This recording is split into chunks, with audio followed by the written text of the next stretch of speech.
Stuka Joe here.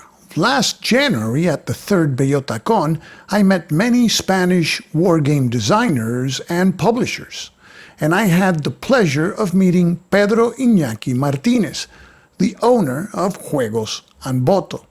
In the first part of this video, Pedro and I talk in Spanish about his designs and Juegos Anboto. And in the second part of the video, I will show you the Triple Alliance War, a game designed by Pedro Iñaki Martínez and published by Juegos Anboto, which I downloaded from its website completely free. So, on to the video. Pedro Iñaki Martínez. Correcto.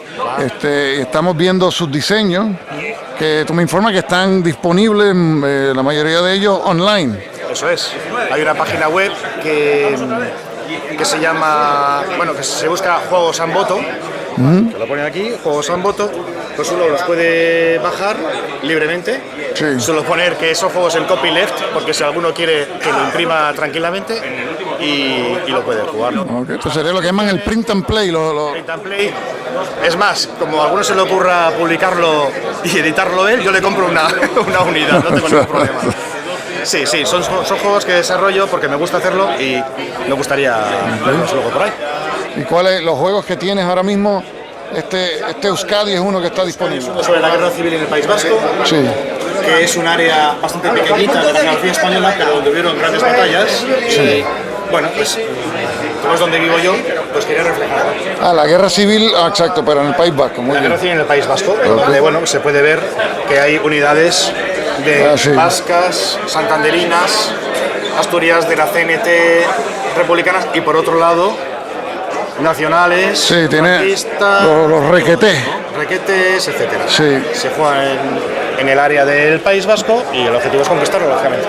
Y este juego, todos estos juegos tú los diseñaste. Los he diseñado enteros, Ok. los produzco con la idea de que esté en una estantería y uno lo pueda tener sin que parezca que es un juego hecho por uno mismo. Ok. No, está estupendo. O sea que el arte gráfico también tú lo haces.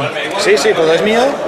Y este- Le he intentado dar un aire del siglo XIX porque es la guerra de la Triple Alianza, aquella guerra que enfrentó a Paraguay contra nada menos que Argentina, Brasil y Uruguay. Sí.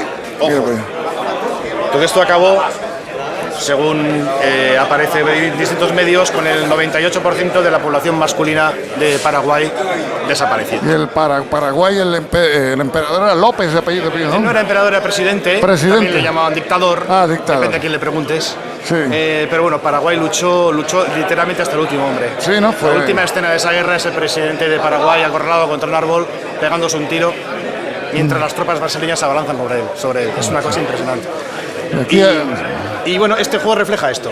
Aquí vemos el área de Paraguay, áreas de Brasil, áreas de Argentina, las azules, y las unidades van avanzando, conquistando el territorio si les dejan los paraguayos. no, por supuesto, sí. Estas son unas fichas, por ejemplo, de Brasil. Hay Argentina, hay historiadores argentinos que han tenido la amabilidad de corregirme y de decirme no, este kepis no es correcto, No, quizá ok. esta unidad no lleva polainas, etcétera. Y bueno, yo he agradecido mucho eso porque la exactitud histórica también me interesa mucho. Pues, por supuesto, sí. Y entonces tú tienes, este juego usa cartas también, pero no es card driven. No es card driven, digamos que es un premio. Yo quiero que el jugador no se estanque, sino que avance. Sí. Luego, la manera que tiene el jugador de conseguir mejoras en el juego es ir avanzando, ir conquistando las áreas del territorio enemigo y a medida que uno ocupa, esas que tienen como el rectángulo, o sea, equivale a una carta, Equivale a una uno carta. roba una carta y le otorga pues ventajas en el juego. Con lo cual uno siempre está interesado en ir avanzando sobre el territorio enemigo. Es un incentivo, exacto. Sí, lo mismo el paraguayo que tiene incentivos en ir avanzando por el territorio argentino. Sí. Ya veo que los O espacios en la... brasileño o lo que sea. Y bueno, todavía está en fase de playtest. Sí. Y bueno, espero dentro de no mucho subirlo a la página web. Ah, pues muy bien. ¿Y el otro que tienes cuál es? La caída del Imperio Romano. La caída del Imperio Romano, que no es más que una reedición de un viejo juego de NAC que tenía muy buen recuerdo de pequeño, pero que era terrible estéticamente. Era espartano como el solo, blanco y negro, unidades feísimas. Yo tengo de NAC, el de la Guerra Civil Española ese que... Tengo yo, efectivamente, y reconozcamos, bueno, no son bonitos. No. Tienen un componente sentimental, pero estéticamente no son gran cosa. Entonces, bueno, pues le di otro aire. Entonces ahora pues ya las fichas tienen un aire más modernito, el mapa es más colorido, en fin, ya sé. Esto no es más que, esto digamos, no lo considero tanto un juego mío porque al final no es más Claro. que tomar lo que es un juego que ya estaba hecho y darle otro aire. Sí, pues está bien. Entonces este que veo que están jugando aquí, la Guerra Civil Siria. Sí, señor. Un juego con mucha controversia, Sí.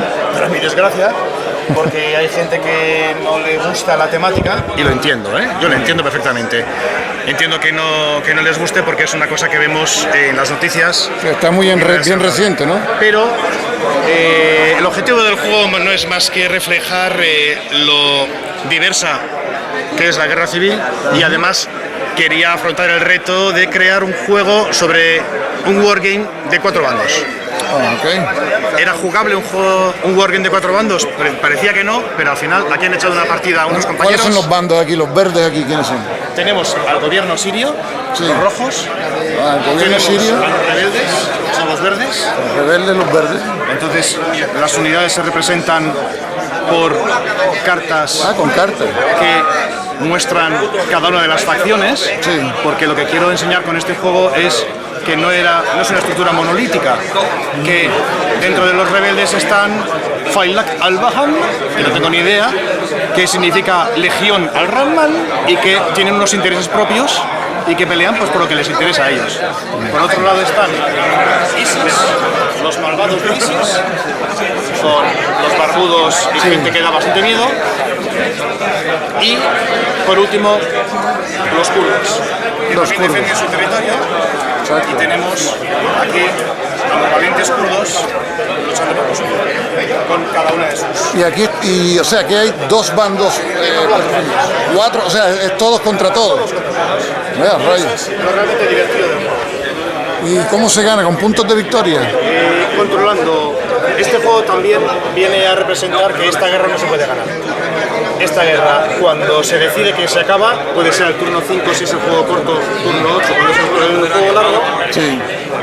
Esto se ha jugado en el juego corto. Una vez que han llegado al turno 5, se comprueba cómo ha quedado el mapa, y el que controla más puntos de victoria en el mapa gana. Representando un poco una hipotética mesa de negociación en la que se sientan y, oye, yo controlo el territorio controlo la ciudad de Alejo y además los controlo. Porque va a ser bien difícil que alguien controle todo el tablero. En este juego se ve que es imposible, y yo estoy convencido que en realidad también. Hay mucho interés metido, desgraciadamente para los pobres sirios. Sí. Contra, pues está también muy interesante. Y este está también online. Por supuesto. Online. Puede bajar. Solo pido que quien se lo baje saque una fotografía del resultado, y yo estoy contento ya con eso. Pues está muy bien, Contra. Pues yo voy a estar pendiente, Son Juegos Anboto. Si uno busca en internet Juegos Anboto, el primer resultado es el que aparece. Okay. Es la página. Pinchas y te descargas el juego que quieras. Bueno, pues Pedro Iñaki, muchísimas gracias. Esto esto es algo totalmente nuevo para mí, y voy a seguir a Juegos Anboto. Muchas gracias. Muchas gracias. Mucho éxito. Venga. Here we see the map and the components of the Triple Alliance War by Juegos Anboto. This is a game about the War of the Triple Alliance that occurred between Paraguay and the alliance composed of Brazil, Argentina, and Uruguay. And when you look at who's against who, you can easily surmise that Paraguay lost. Paraguay not only lost the war, but the country was razed, and 80% of its male population perished. So it's a monumental event in the history of South America, comparable in terms of casualties with the American Civil War. And this is a game about that war. The only other game I know that covers this topic is a game that has a similar name, War of the Triple Alliance, that appeared in Strategy and Tactics, a game designed by Javier Romero. Here we have the game set up. The game includes one map, counters, and in this case it's a print and play game. I printed the images of the counters and pasted them on Scrabble tiles. There's a deck of cards for each of the sides. There's a special battlefield mat also, and the rulebook, which currently has about 3 pages. The map is a point-to-point map, and it shows the countries surrounding Paraguay. Here we see the south of the map. You see Buenos Aires, and next to Buenos Aires, you see down there Montevideo. It is a point-to-point map. The spaces are color-coded. Those in light blue are Argentinian. Those in white are Uruguayan. Green spaces are Brazilian territory, and you see there Brazilian units. And then spaces in red are spaces in Paraguay. And we continue, and we see also that there's a more Argentinian territory to the left here. And we reach here the capital of Paraguay, which is Asunción. And if we remove the unit there, you see that it is printed in a darker red, meaning that Asunción is a strategic space. It is a space where reinforcements enter for the Paraguayans.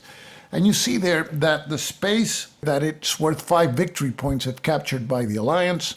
And also you see the picture of 3 blue cards. And in this game, it's not a card-driven game, but cards are earned by a side when the side captures spaces denoting their side's card. So the Alliance, which is blue in this game, will receive 3 cards if they capture Asunción, 1 card if they capture Villeta. And Paraguay has 2 strategic spaces. One is Asunción, and the other one is Cerro León. Argentina has 2 strategic spaces. One is Buenos Aires, and the other one is Santa Fe. Brazil's territory in the map is divided into 2 areas. This southern area around here, where you see all these green spaces, is Rio Grande do Sul, and it has 2 strategic spaces. And those are Rio Grande and Porto Alegre. Brazil also has territory to the northeast of Paraguay, and the strategic space there is Cuiabá. Uruguay begins the game allied to Paraguay, and that's why you see that the 3 Uruguayan units that start on the map are red, and you have one in Montevideo, one in Cerro Largo, and the other one in Paysandú. However, before the game actually begins, there's a special turn where the allied player can move Brazilian units and invade Uruguay. And the Brazilians start with a stack of 3 units in Uruguayana. And they are within striking distance of the Paraguayans at Paysandú. In this game, in one turn, infantry can move 2 spaces and cavalry 3, but if accompanied by a leader, their movement allowance is increased by 1. And the Brazilians have another stack of 3 units here at Yaguarón, adjacent to Cerro Largo, where there is 1 Paraguayan infantry unit.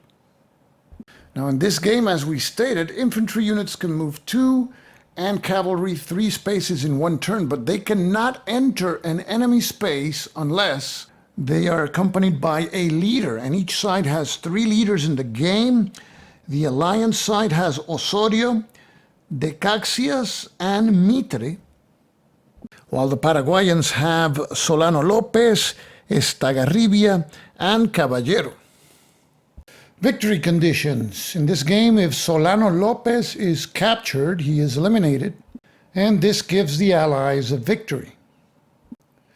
Paraguay wins the game if it captures the Brazilian reinforcement spaces of Rio Grande or Puerto Alegre. These are located in the Rio Grande do Sul area, or if it captures Buenos Aires. If none of the players obtain those victory conditions, then the game ends when one of the players takes the last card of his deck. In that case, victory points are tallied and the side with the most victory points wins the game. So the game starts with a special Brazilian turn in which they can invade Uruguay. Now in this game, to be able to enter an enemy-occupied space, a leader has to accompany the force that is moving. And leaders are pretty flexible in their movement. They can be taken from those boxes off the map and placed on a stack of units and then moved, and then they can return to those boxes later. So we will begin by moving the stack of units in Uruguayana. Infantry can move 2 spaces, and we will place the leader de Caxias commanding that stack at Uruguayana, and he moves the stack to Salto, and from there enters Paysandú, and there will be a battle in the battle phase. Meanwhile, as to the Brazilian stack in Jaguaron, Osorio, another allied leader, will command that stack, and it enters Cerro Largo, and that will precipitate combat there also. Now we proceed to resolve the combat at Paysandú.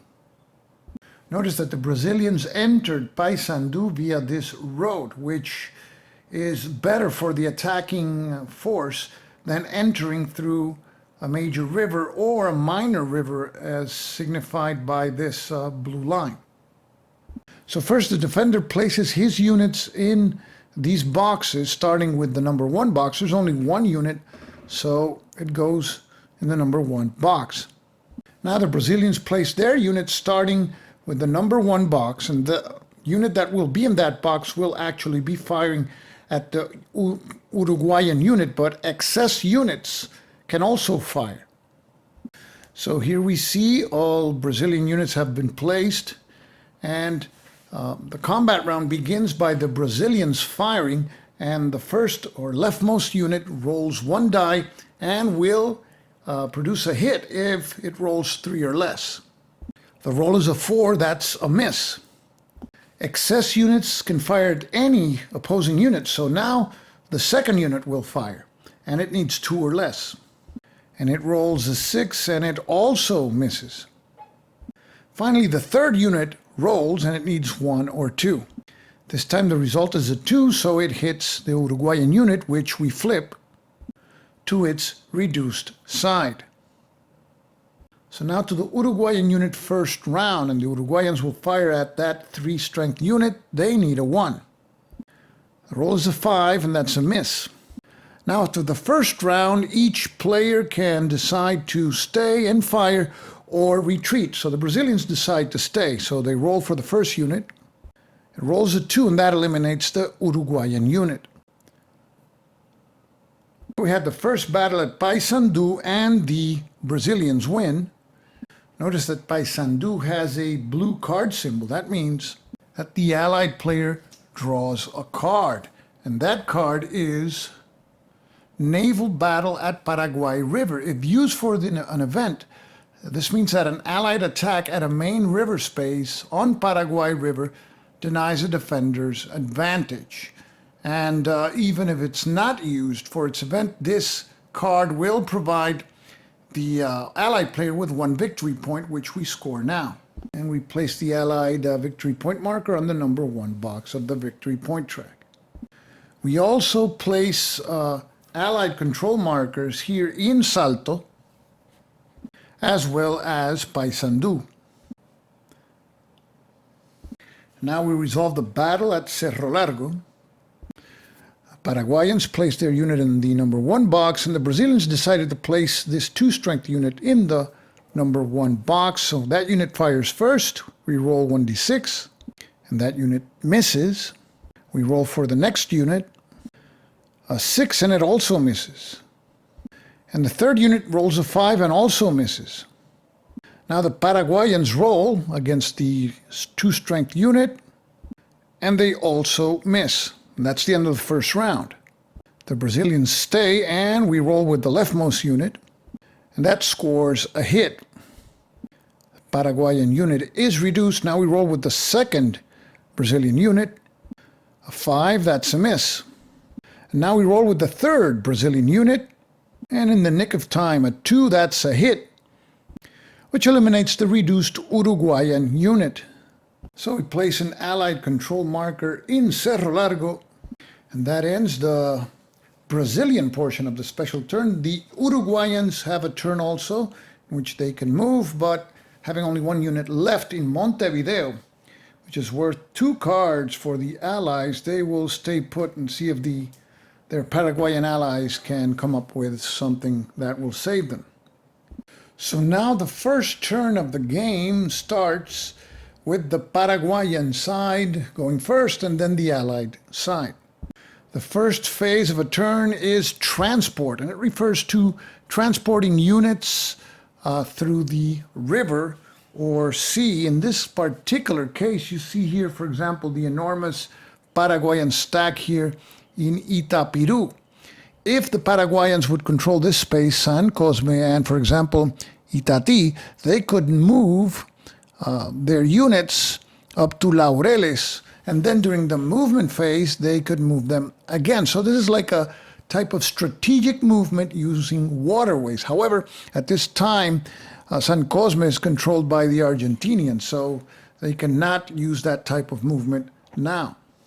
However, they will use that transport capability to move this unit in Asunción through the river, through Rosario, and into Concepción. Now the Paraguayans have 3 units in Concepción.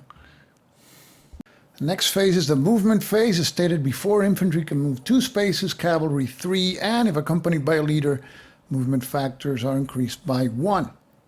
The Paraguayans take Estagarribia from the leader pool and place him on top of the stack here in Encarnación. Estagarribia and 3 units move into Candelaria, and that will precipitate combat with the Argentines there. And the other unit to Salto, and now the Paraguayans control that space, and the space has a symbol showing 1 red card. So the Paraguayans draw 1 card, and this is Argentinian weapons seized, 1 victory point. So we place the Paraguayan victory point marker in the number 1 box. So there's action here on the frontier with Brazil in the south. And the huge stack here at Itapiru, which actually is a fortress, shown by the fortress marker here, will also be entering action now. Note that a direct attack from Itapiru to Corrientes, and Corrientes is worth 2 cards, would be using this major river, which gives a huge advantage to the defender. In this case, in all rounds, the defending units fire first. So what the Paraguayans will do, they will call the leader Caballero, and we place him here on the stack. And instead of attacking Corrientes directly, he will move with 3 units into San Cosme, which is worth 1 card, and the card is Cholera Epidemic, and it's worth 1 victory point, which increases the score now to 2. And Caballero's infantry units still have 1 more space they can move into, and now they move into Corrientes, which will precipitate a battle with the Argentine forces there. There are still forces in Itapiru that haven't moved, so the 3 units there now move into San Cosme, and the 2 units at Curupaiti move into the fortress at Itapiru. We turn our attention to the Mato Grosso, which is in the north of the map, and from Concepción, Paraguayans move into Fuerte Olimpo and Puerto Esperanza, and that halts their movement there. Meanwhile, Paraguayan cavalry from Bellavista moves into Igatimi to block any advance by Brazilian forces in that direction. Now we move into the combat phase. There's 2 combat situations, one at Corrientes and the other one at Candelaria. In Corrientes, the Paraguayans move through San Cosme, so they use the road so the Argentinians don't get the river advantage. So now we go to the battle mat. So we start with the Paraguayans. 2 or less is a hit. Roll is a 1, so the Argentine unit is reduced. Now the second Paraguayan unit fires. A 6, that's a miss. And now the third Paraguayan unit fires. A 1, that's a hit, so the Argentine unit is eliminated. Paraguayans have captured Corrientes, which gives them 2 cards. The first card, British plans revealed, and this provides 1 victory point for the Paraguayans. And the second card, Federal Revolt, provides a second victory point.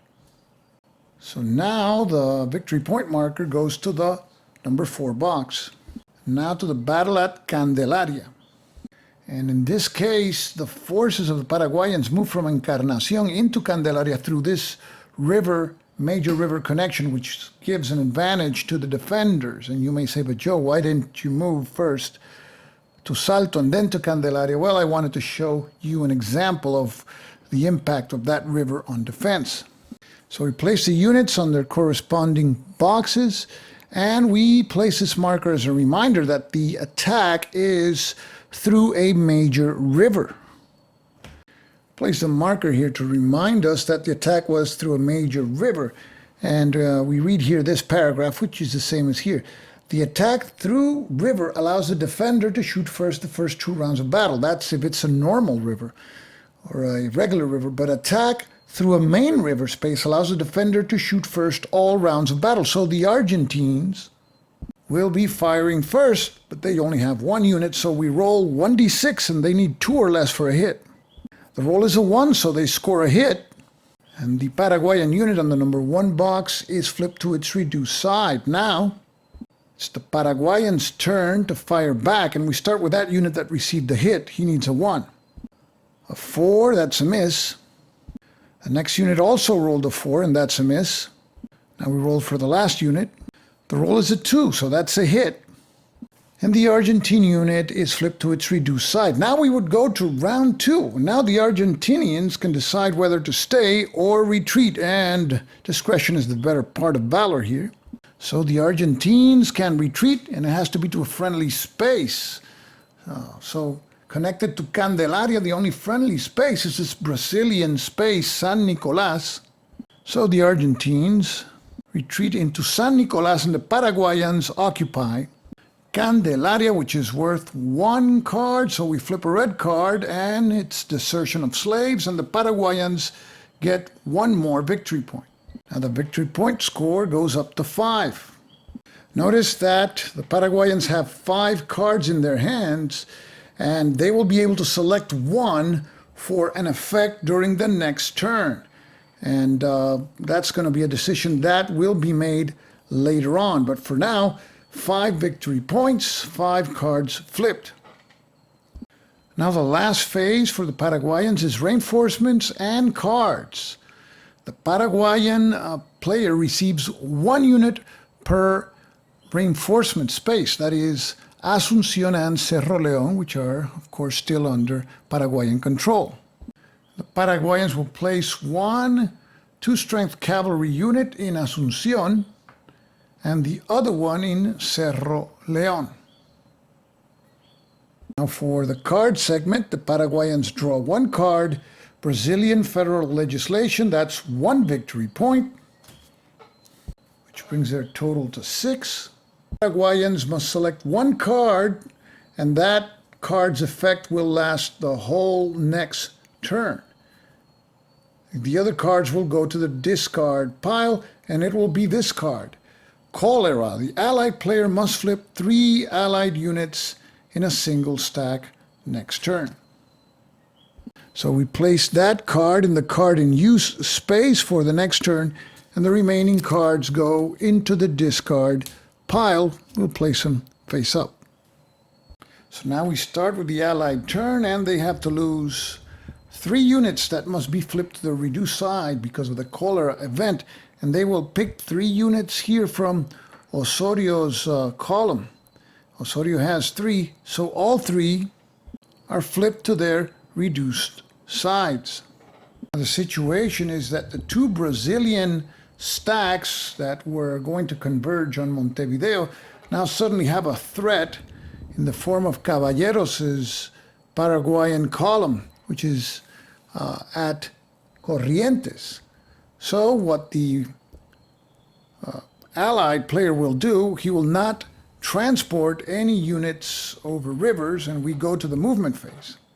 Osorio's stack will move from Cerro Largo to Florida and from there into Montevideo, where we will have a battle during the combat phase.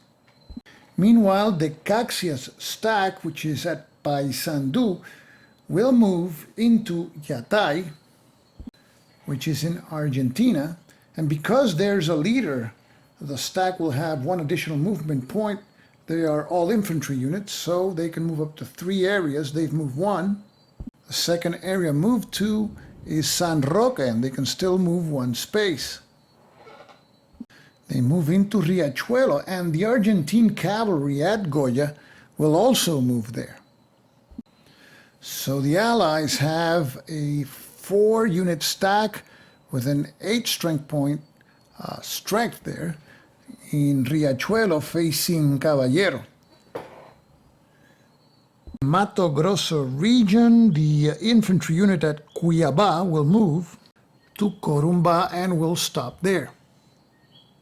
And the Argentine unit at San Nicolás will move to São Luís and from there to São Borja. Now we move on to the combat phase, and there's a battle at Montevideo. So we have the battle at Montevideo, and it's going to be interesting because the Brazilians are weakened by cholera. All their units are already reduced. So we start with the leftmost Brazilian unit, and the result is a 3, misses.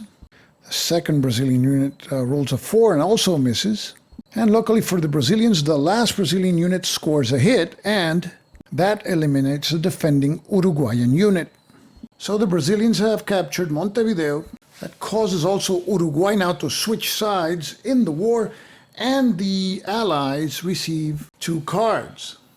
The first card, General Levy's Ordered, and that scores 1 victory point. Now the Allies have 2. And the second card, Paraguay Weapons Seized, also scores 1 victory point. And the score is now 3. That's the end of the battle phase. Now we go to the reinforcement and card phase. The Brazilians have 3 reinforcement spaces, 1 in Rio Grande, and they will place a cavalry unit there, and 1 in Porto Alegre, where they place a 3-strength infantry unit. In Mato Grosso is the 3rd reinforcement space, Cuiabá, and there they place a 2-strength cavalry unit. Now to the card segment, they draw the top card from the pile. Great Britain boycotts Paraguay, that's 1 victory point. And the Allied victory point score is now at 4. The Allies now select which card they will play that will have an effect for the next turn.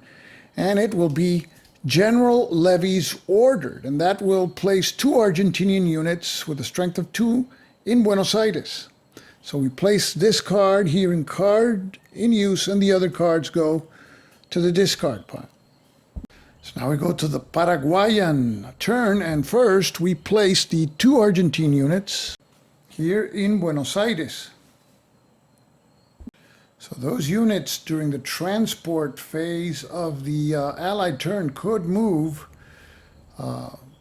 upriver, up the Paraná River, and reach Riachuelo, but it's the Paraguayans' turn.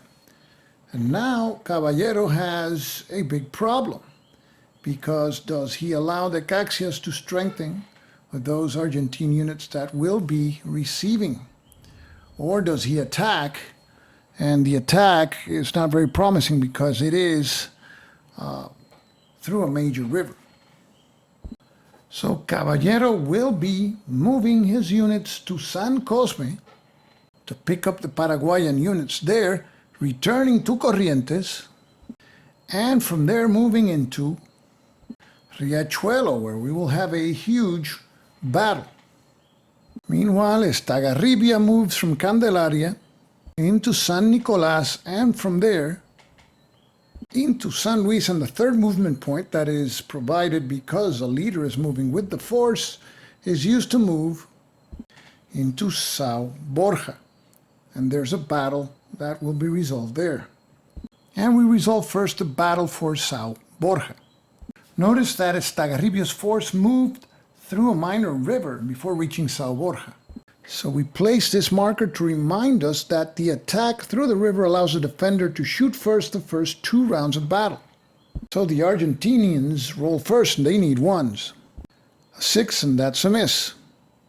Now it's the turn for the Paraguayans to roll. A 2, that's a miss. Another 2 and that's a hit, and that eliminates the Argentinian unit. And São Borja falls to the Paraguayans. And they receive 1 card, and that card is Weapon Depots Captured. And that provides 1 victory point to the Paraguayans, and they have 7 in their score. And now to the massive battle here in Riachuelo. And as stated before here, the Paraguayan force moved through a major river to reach Riachuelo. So the defenders will be firing first throughout the battle. So the defending Allied force has 4 units, and we start with the Argentinian cavalry, and it needs a 1. The roll is a 6, that's a miss. The Brazilian infantry also misses. The second Brazilian infantry unit misses 2, and the third Brazilian infantry unit hits. So we flip the unit that is across on the display. And now it's the Paraguayans' turn to fire during round 1. So we roll for the leftmost unit, a 5, and that's a miss. The next unit rolls a 4 and also misses. The third unit also rolls a 4, another miss. The previously reduced unit rolls a 1, and it causes a hit on the opposing Brazilian unit on the other side, so we flip it to its reduced side. Now the 2 remaining Paraguayan units can choose which unit they want to fire at. And the next unit will be firing at the unit that just took the hit, and the Paraguayans need 3 or less. The roll is a 3, so the reduced Brazilian unit is eliminated. Now the last Paraguayan unit to the right chooses its target. It's the third unit, that's a 2-strength Brazilian unit, and we roll 1d6. The result is a 3, so that's a hit.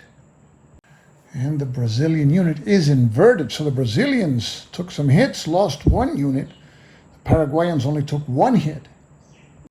Now we go to round 2, and the Allied side has to decide whether it stays for 1 more round or it will retreat, and they will retreat. Note that if they stay and lose the battle, they will lose their commander, the Caxias, and there's only 3 commanders in the game. So the Allies have to retreat from the battle at Riachuelo, and it has to be to a friendly space. They have a choice. It can be Goya or San Roque, and they decide to retreat to Goya. And meanwhile, the Paraguayans have occupied Riachuelo, so they control it, and they gain 1 card. And let's take a look at the card. Secret Treaty Discovered. And this has an immediate effect of 1 victory point. And if the Paraguayans play it as the event for the next turn, the Allied player will lose 1 victory point. But for now, we increase the Paraguayan victory point score to 8. So this is the Triple Alliance War, published by Juegos Anboto, designed by Pedro Iñaki Martínez, and available for free download at Juegos Anboto's website. And I'm going to leave the link in the description. Now the rules for now, they're in Spanish, and they're only 3 pages long, fine print, and yes, some of the rule concepts I had to fill in myself. So this game, I think, is going to continue to develop. I like very much the topic, and I like very much the idea of having to attack to gain resources. As you can see, the way the geography is dictated, you have this river here, the Paraná, which can move units quickly if you control many adjacent areas. So control of the Paraná is important. And at the beginning of the game, the Paraguayans will have mobilized most of their forces, and they have to attack quick and try to reach their victory conditions before the Allied side can mobilize its huge armies. It's 3 nations against 1. So, visit Juegos Anboto's website and take a look for yourself. And as I always say, this is Stuka Joe signing off for now. Thanks for watching.